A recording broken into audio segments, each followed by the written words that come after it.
Densana dimanapun berada, jangan lupa subscribe, like, juga komen channel podcast Urang Awa. Dan jangan lupa untuk aktifkan lonceng notifikasinya agar Densana semuanya bisa mendapatkan informasi video terbaru dari podcast Urang Awa. Tidak akan menang, tetapi dia menyatakan. Kenapa? Orang Minang ini untuk memilih pimpinan ini ada kriteria. Dan itu secara sambung menyambung. Saya lihat heran. Sumbar itu dia, yang penting itu dia orang itu punya visi misi. Dia adalah tokoh. Salah satu bentuk sudah disampaikan bahwa akan dihilangkan eselon 3 dan 4. Itu bagian daripada grand design. Tetapi yang lebih penting menurut hemat saya adalah harus ada sikap keberanian pemerintah.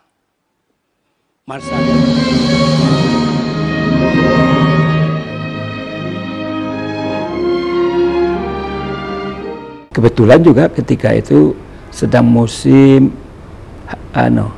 bulan Ramadan. Jadi saya sempat juga melaksanakan puasa di situ. Puasanya menurut hemat saya yang berat itu di Timur Tengah. Karena cuacanya panas. Padahal di Belanda itu puasanya mulainya jam 2. 2 dini hari. 2 dini hari. Bukanya jam 10. Jam 10? Malam. Malam? Wah.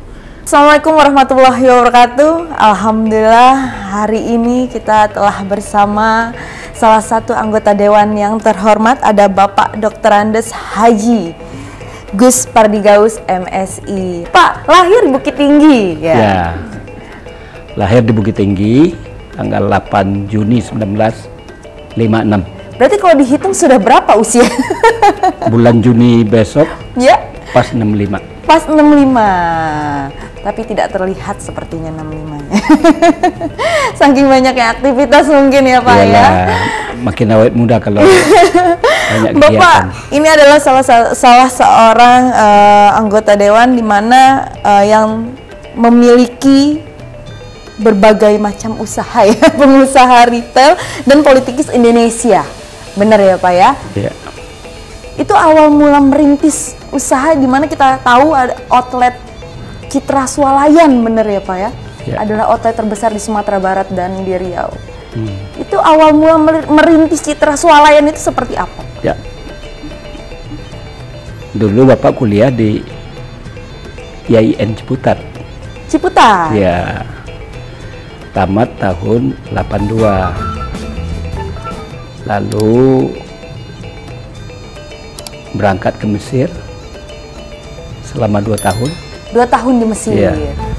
Rencana untuk melanjutkan S2. Cuman karena senior-senior saya ketika itu di tahun 82 itu bisa menyelesaikan S2 itu paling kurang 10 tahun. 10 tahun baru selesai S2. Senior ya? Enggak, ya, artinya orang-orang yang udah lama. Ya.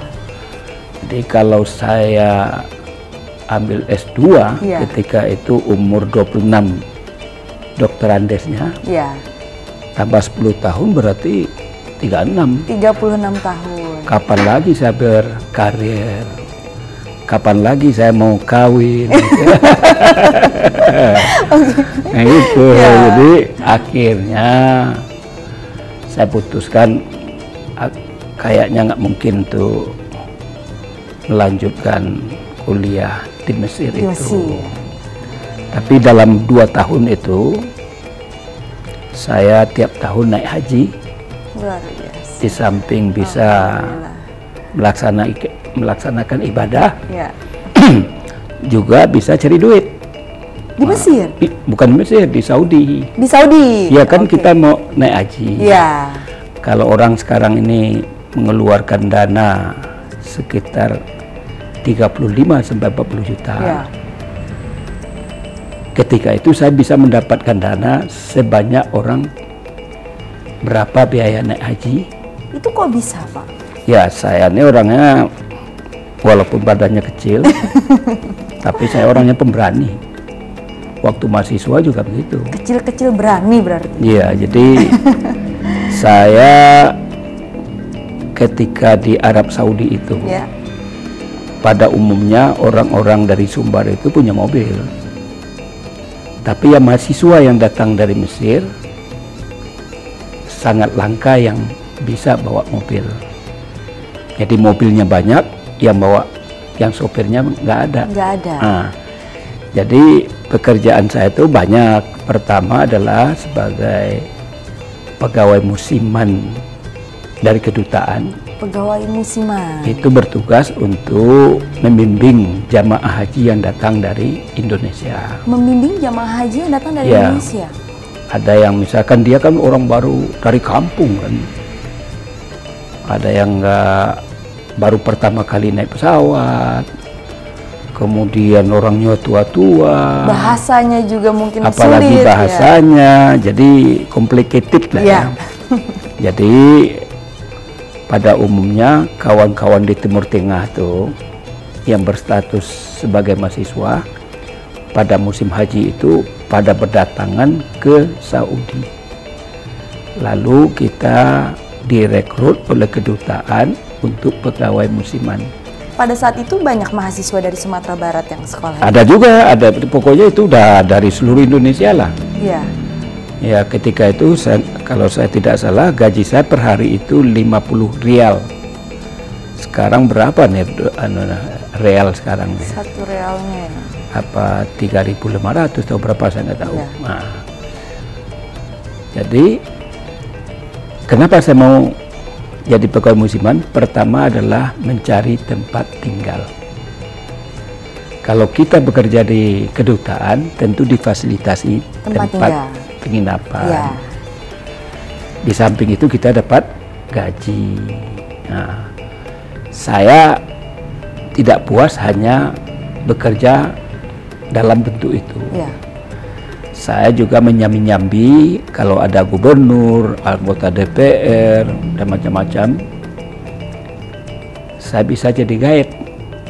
Nah, pas saya ingat betul itu yang kebetulan saya ditugaskan di Madinah. Ya.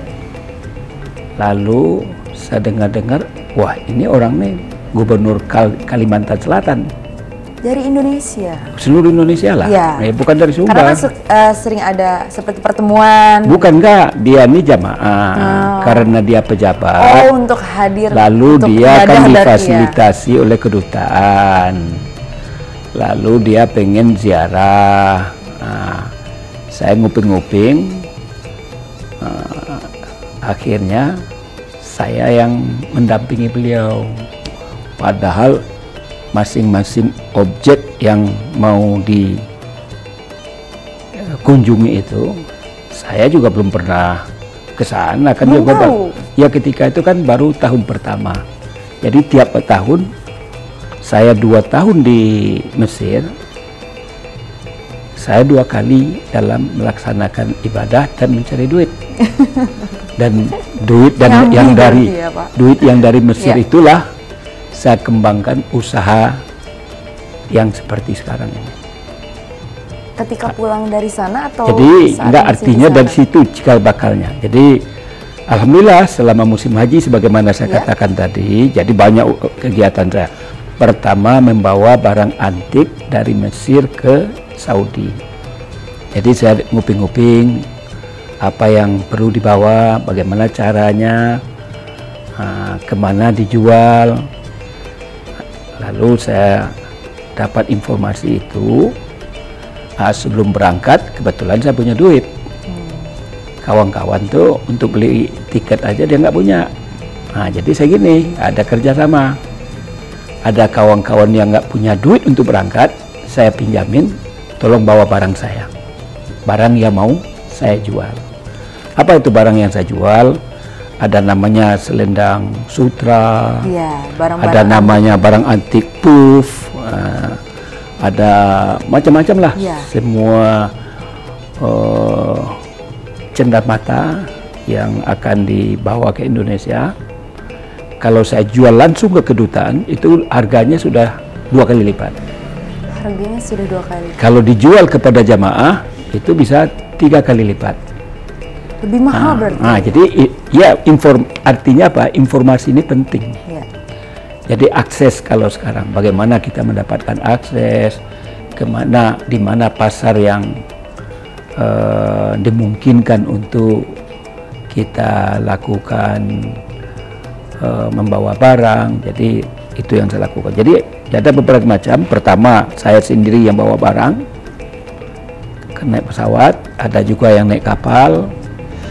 Kalau ada yang punya duit beli tiket, dia nggak bawa barang, saya bilang tolong bawa ke barang saya, nanti untung bagi 2.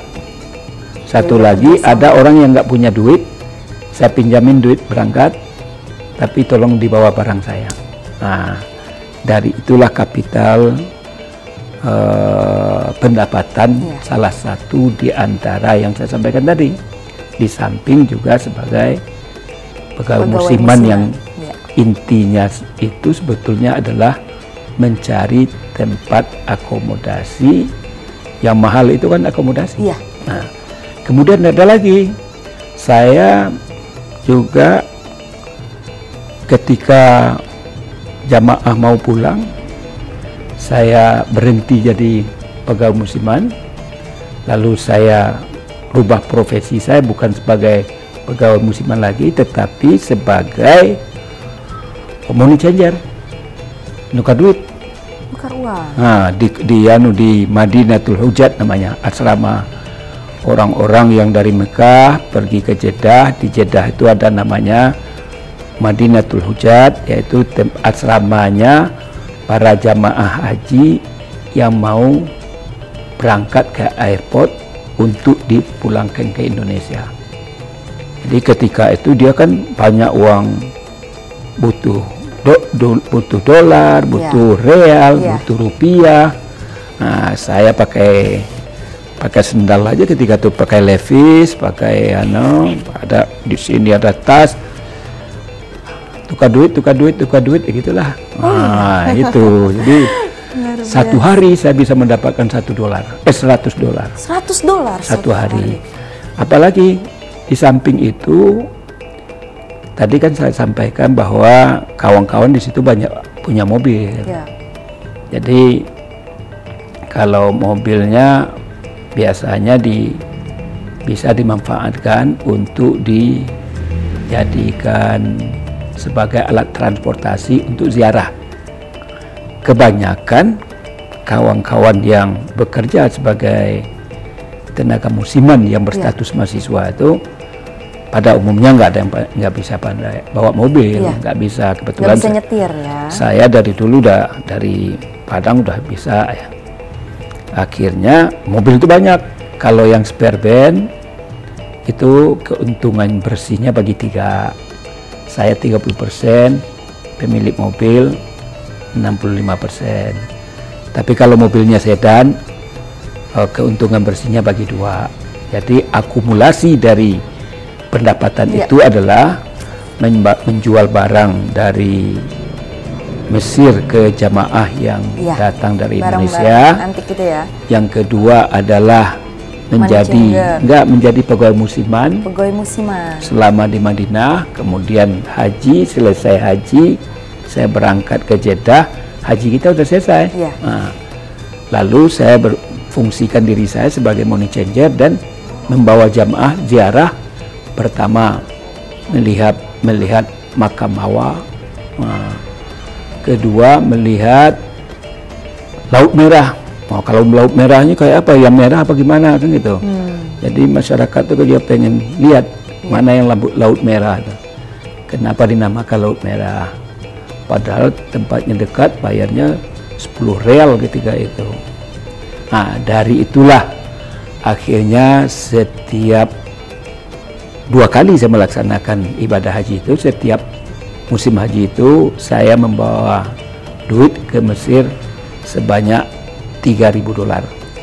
Kalau $3.000 ya sekitar 43 jutaan lah untuk tahun lagi. Lalu tahun kedua juga begitu. Lalu saya putuskan, jadi biaya hidup saya ketika di Mesir nggak ada bantuan dari Sumatera Barat. Iya. Dan kebetulan juga ada lagi nih, bawa tap atau elektronik dari Saudi dibawa ke Mesir. Kita udah puas-puas memakainya, mau pulang ke Sumatera Barat itu bisa dijual 2 kali lipat. Yang penting kotaknya, gabusnya, plastiknya masih jangan ada. dibuang. Jadi seolah-olah baru kan. Iya. Kita memakai pun juga kita apik sedemikian Hati-hati. rupa, jangan sampai kotor dan lain sebagainya. Nah, itulah yang saya lakukan selama 2 tahun. Kebetulan antara Mesir dengan Eropa ini kan dekat. Ya. Kalau Mesir itu kan di atasnya Afrika, menyeberang itu sudah nyampe di Eropa. Jadi ketika mau pulang, saya sudah ada niatan, saya harus balik di akhir tahun Desember 1984. 1984 akhirnya Ya, memutuskan untuk ya. kembali. Ya, saya kan berangkatnya kan 82 Desember. Iya. Saya tamat di IAIN di Fakultas Syariah. Tamatnya bulan Juli, di wisuda tahun 82, berangkat ke Mesir Desember 82. Jadi 83, 84, 2 Ya. tahun. Nah, selama 2 tahun itu, jadi yang kuliahnya gagal, kemudian saya putus karena gagalnya itu Ya. dikarenakan yang tadi itu. Banyaknya. Nggak memakan waktu yang lama, Ya, pengalaman banyaknya waktu dari ya. senior bisa menyelesaikan S2 itu di atas 10 tahun. Nah, kalau gitu saya putuskan saya tidak perlu melanjutkan kuliah untuk mengambil S2. Nah, kemudian alhamdulillah tiap tahun saya bisa naik haji, di samping beribadah juga mendapatkan pendapatan Ya, dari yang luar pekerjaan-pekerjaan biasa, yang saya lakukan. Dan karena saya mau pulang, Iya. saya putuskan untuk pergi ke Eropa. Itu kalau nggak salah bulan Mei, kalau nggak salah itu, selama 18 hari pergi ke Jerman, ke Belanda, ya negaranya kan negara kecil-kecil ya, ada namanya Brussels, Luxembourg. Nah, kebetulan juga ketika itu sedang musim bulan Ramadan, jadi saya sempat juga melaksanakan puasa di situ. Puasanya menurut hemat saya yang berat itu di Timur Tengah karena cuacanya panas. Padahal di Belanda itu puasanya mulainya jam 2 dini hari. 2 dini hari. Bukanya jam 10 Jam 10 malam. malam. Nah, kalau kita kan jam 5, setengah Iya. 5, bukanya setengah 7. Ya. Tapi di Belanda Ya. itu Jam ketika 2 itu dini hari baru buka puasanya jam 10 malam. bukan. Mulainya Sahur jam 2. Ya. dini hari. Iya. Nah, baru berbukanya sekitar jam 10. Tapi saya merasa 2 tahun saya di sana berpuasa di Mesir, lebih berat melaksanakan puasa di Timur Tengah ketimbang di Eropa. Kenapa? Karena kalau di Mesir atau Timur Tengah itu, apalagi di Arab Saudi, panas. Cuaca. Itulah yang menyebabkan keletihan, kelelahan. Nah, saya tiap hari itu keluar itu, setiap hari. Pokoknya kita menumpang di rumah Saya tanya juga kawan-kawan di Mesir itu, mana yang alumni Mesir. Kebetulan saya menumpang di rumah adiknya Ibu Zakiah Derajat, orang Sumatera Barat. Istrinya orang Kalimantan. Ya karena kita bujangan, kita kan juga harus pandai-pandai lah ya. Saya ke tempat kawan itu, ya senior lah ketika itu, hanya sekedar tidur aja. Jadi pagi udah berangkat, menjelang jam 9, jam 10 untuk nginep berarti aja. Sudah larut malam juga pulang. Ya pasti ya, saya sengaja lebih baik kita muter-muter. Kapan lagi kita mana ketika itu saya kan nggak membayangkan seperti ini.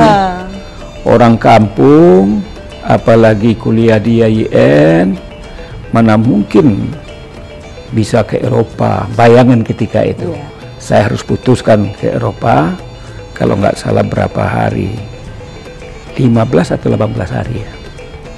Ada catatan saya tuh di buku. Sampai dicatat ya? Oh iyalah dicatat. Saya orangnya disiplin, saya orangnya tertib. Jadi pengeluaran itu jelas. Sampai sekarang buku pemasukan tiap hari ada. Ketika saya di Saudi itu saya catat. Ini penjualan barang-barang antik. Laporan keuangannya ada berarti? Ada. Sampai sekarang masih ada tuh. Sampai sekarang iya, masih ada. Catatannya karena ada buku diary itu. Iya.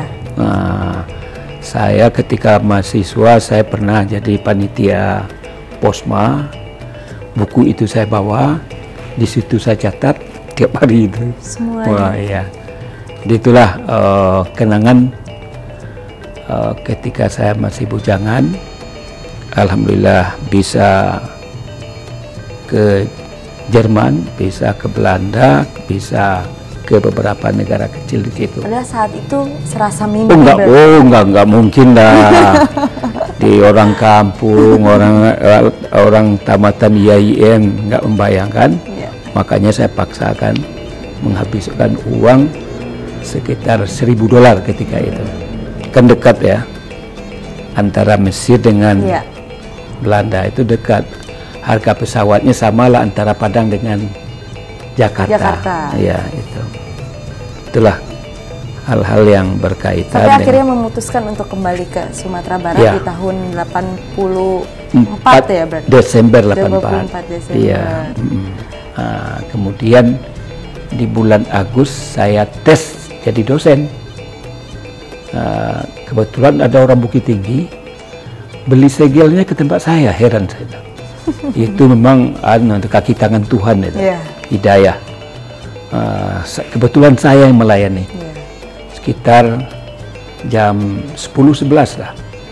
Dia dari Bukit Tinggi di terminal Andalas itu, dari terminal Andalas ke Pasaraya 2 itu kan banyak alat tulis, banyak yang menjual segel. Tapi dia beli segel itu ke tempat saya. Nah ini mungkin tangan Tuhan. Dah ada segel, dah ada.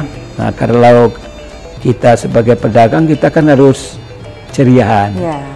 Dari mana nih? Di mana? Ramah.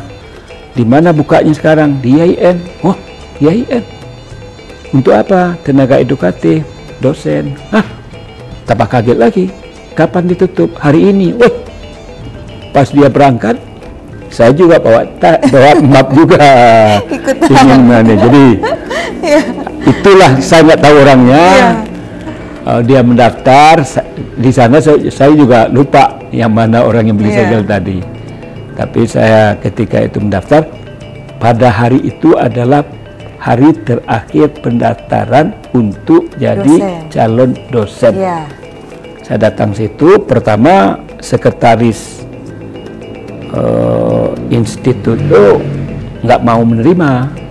Saya bilang aja, kebetulan rektornya ketika itu Pak Amir Syarifuddin, Profesor Doktor, beliau itu adalah dosen saya di Ciputat. Dosen iya, dekan iya, yang menguji skripsi saya beliau. Jadi masih ingat ketika jadi itu. Pastilah dia ingat. Nah jadi saya bilang aja saya udah mendaftar. ke Pak Rektor, dia telepon Pak Rektor, entah apa yang dibicarakan, tetapi yang jelas ketika itu berkas yang saya bawa itu diterima walaupun belum lengkap. Yang penting daftar dulu. Nah, itulah cerita ini panjang juga nih. Saya nggak punya KTP, kan orang baru di Padang. Saya mendaftar. Ketika saya mau ujian, saya menghadap Pak Rektor ke ruangan beliau, Pak Amir Syarifuddin itu. Apa yang dijawab ketika itu? Wah, jatah syariah nggak ada. Saya kan alumni syariah. Yang ada tuh jurusan tadris pendidikan. Wah, jadi gimana Pak? Ya percuma aja katanya ikut ujian. Ya oke lah Pak, kalau begitu ya saya izin, mudah-mudahan Bapak masih rektor tahun depan. Saya orangnya berani ngomongin. Keluar, pas di perjalanan kebetulan istri saya hamil, mau pijat. Saya mau antarkan beliau ke tukang pijat. Ketika itu saya sampaikan bahwa kata Pak Rektor gini yang tadi. Diceritakan ke istri ya. Tadinya saya akan mempersiapkan belajar untuk menghadapi ujian, karena itu informasi yang disampaikan oleh Pak Rektor. Akhirnya saya batalkan, udah simpan lagi itu buku. Nah, pas menjelang ujian, ingat juga saya, kenapa tidak saya harus ujian supaya ada bekal untuk ujian di tahun depan. Kalau gitu, terjadi juga konflik di pikiran saya. Kalau saya ujian nanti nggak dianggap saya melawan Pak Rektor, karena beliau menganjurkan, kesannya kan nggak ada data ya. Nggak ada jatah untuk jurusan yang saya ini. Tapi saya pikir gini, baguslah saya ikut ujian supaya bisa ada pengalaman untuk tahun berikutnya, mendapatkan pengalaman dari pelaksanaan ujian yang saya ikuti. Cuman itu akhirnya saya putuskan ikut ujian. Kebetulan ketika itu saya sudah jadi dosen juga di Universitas Muhammadiyah Sumatera Barat, dan saya sudah diutus juga untuk ikut penataran P4 ketika itu. Pada umumnya ujian itu kan ada pengetahuan umum, bahasa Indonesia, macam-macam lah ya. Saya maksimal saya jawab pertanyaan karena saya bukan alumni di sana. Ya saya merasa tersisih, ya nggak familiar dengan kawan-kawan yang ikut ujian, ya karena memang kita nggak kenal. Tapi yang jelas saya adalah orang yang nomor terakhir dalam mendaftar, seperti yang saya ceritakan tadi. Karena di hari terakhir ya Pak ya? Di hari terakhir, nah, jadi duduknya di belakang lah. Nah, tapi saya jawab maksimal, karena saya yakin nggak lulus, karena informasi dari Pak Rektor seperti yang tadi, saya abai aja, nggak ada harap untuk lulus, dan juga tidak membayangkan, pasti yakin saya tidak bakalan lulus, sehingga nggak ada pikiran saya terhadap bagaimana hasil ujian saya terhadap tes yang saya ikuti. Saya ingat betul ketika itu hari Jumat, saya sholat itu biasanya di Kampung Jawa Dalam, kadang-kadang di Masjid Taqwa Muhammadiyah. Entah bagaimana juga, ini hidayah Tuhan juga nih. Saya Jumat ketika itu di Masjid Muhammadiyah. Masjid Muhammadiyah itu saya mampir ke ruang remaja Masjid Taqwa. Ketemulah saya dengan adik-adik yang ikut juga ujian tes dosen itu. Ketemu saya, dia tanya, "Dah, gimana lulus ya? Lulus apa? Kan udah ikut ujian." "Iya." "Kan katanya syariah nggak ada jatah. Ada yang lulus dah." "Ah masa, nggak mungkin, Pak itu udah ngomong saya begini. Ada yang dari syariah, ada yang lulus," katanya. Ketika itu saya nggak percaya. Pas di jalan, sir kata darah saya nih, jangan-jangan saya lulus nih, nah, gitu. Di air mancur, di simpang air mancur. Akhirnya menyelang jalan ke toko. Nah, di situ saya bilang sama adik istri saya, tolong dilihat hasil ujian ke IAIN, kampusnya ketika itu di Sudirman. Dia pergi naik sepeda, kemudian dilaporkan lulus. Lulus ternyata. Aduh, kata saya bukan bacanya alhamdulillah, bacanya astagfirullah. Ketika itu nggak membayangkan saya bahwa Karena tidak banyak berharap ya Pak. Ya karena pertama orang nomor satu yang ngomong tidak ada jatah. Kemudian saya hanya kenal dengan rektor bersama pembantu rektornya Pak Fauzan, yang kebetulan beliau juga alumni Mesir. Beliau kenal dekat dengan saya, kan gitu. Nggak tahu saya penyebab saya lulus itu. Jadi, wah ketika itu saya tidak pernah memberitahu kepada keluarga kakak-kakak saya, kecuali yang tahu hanya istri saya. Setelah lulus saya laporkan ke kakak saya. Beliau ketika itu rektor di Universitas Muhammadiyah, di samping pengusaha. Saya laporkan, beliau itu nggak setuju. Beliau udah almarhum sekarang, namanya Gusman Gaus.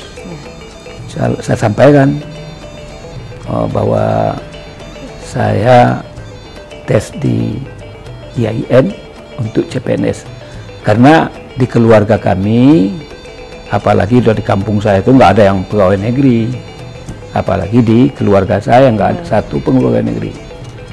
Akhirnya disuruh pikir seminggu apa 2 minggu. Harusnya mikir itu 1 hari 2 hari ya. Ini suruh 2 minggu. Jadi artinya harus matang. Dia nggak pengen saya ini jadi pegawai. Kalau pegawai itu kan monoton. Gerak langkah kita nggak bebas. Kalau pengusaha kan, pedagang kan lebih bebas. Nah, gitu. Akhirnya disuruh berpikir selama 2 minggu. Ya. Lalu saya kebetulan ada keponakan. Umurnya sama. Kebetulan sedang menyelesaikan kuliah di UNAN, FMIPA. Saya kabarin apa yang saya ceritain tadi. Beliau mendorong, PT ambil itu dosen. Mendukung, Kapan lagi? Paling tidak ini safety. Yang usaha PT ini kan belum tentu berkembang ini. Kalau ini jelas nih katanya. Wah, satu-satunya keponakan saya itulah yang mendorong untuk tetap berupaya meyakinkan saya terima itu pegawai negeri. Nah, yang itu adalah bukanlah merupakan budaya di keluarga. Akhirnya saya ambil, jadi sayalah satu-satunya PNS pegawai negeri di keluarga, dan di kampung juga termasuk yang langka. Mungkin saya adalah orang nomor 2 atau 3, belum masuk lebih dari 5 orang sebagai pegawai negeri ketika itu, karena sangat langka berarti saat budaya di kampung saya itu sebagai pedagang. Sekian sudah obrolan dan perbincangan kita bersama dengan Bapak Dr. Andes Haji Gus Pardi Gaus MSI. Semoga bisa menjadi inspirasi untuk kita semuanya dan bisa mengambil hikmahnya yang baik. Wassalamualaikum warahmatullahi wabarakatuh.